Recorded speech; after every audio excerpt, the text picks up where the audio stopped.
এতদিনে একটা কথা খুব ভালোভাবেই বুঝতে পেরেছি, না তো আপনি কারোর মনের মতো হতে পারবেন, আর না তো অন্য কেউ আপনার মনের মতো হতে পারবে।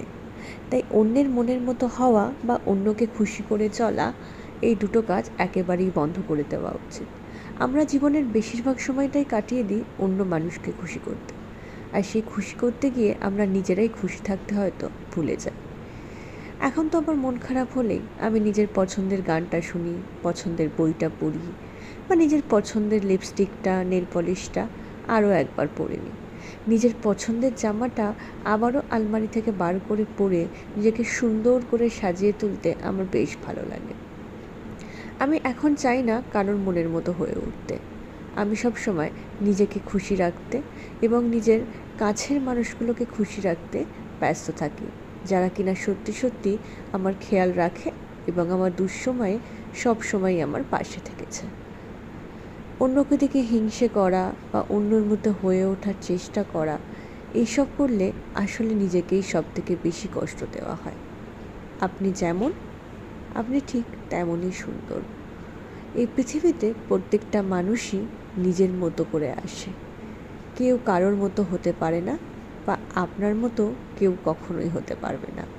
তাই নিজের যেটুকু আছে সেটুকু নিয়েই সুখে, শান্তিতে, স্বস্তিতে থাকার মধ্যে একটা আলাদাই আনন্দ আছে, একটা আলাদাই অনুভূতি আছে, যেটা হয়তো কখনোই বলে বোঝানো যাবে না।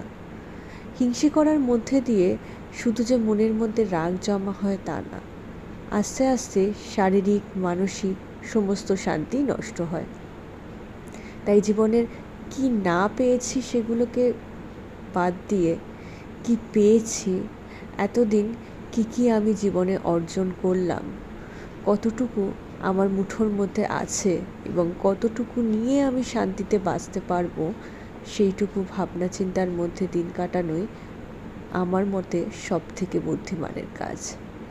এই যে খোলা হাওয়ার নিচে, খোলা আকাশের নিচে একা বসে থাকা, একটু প্রাণ ভরে শ্বাস নেওয়া, একটু বৃষ্টিতে ভিজে নেওয়া, নিজের পছন্দের জামাটা পরা, নিজেকে সুন্দর করে সাজিয়ে আয়নার সামনে দাঁড়ানো, এর মধ্যে একটা আলাদাই স্বস্তি আছে, একটা আলাদাই শান্তি আছে।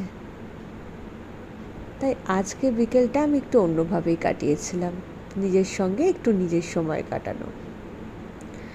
কারণ মা হওয়ার পর থেকে ব্যস্ততা যেন পিছনই ছাড়ছে না, তার মধ্যেও তো নিজেকে একটু সময় দিতে হবে। আর সেই জন্যেই আজকে একটু বহু মাস পর ছাদে গিয়েছিলাম। সময়টা বেশ ভালোই কাটলো, শান্তিতে, স্বস্তিতে এবং আনন্দ।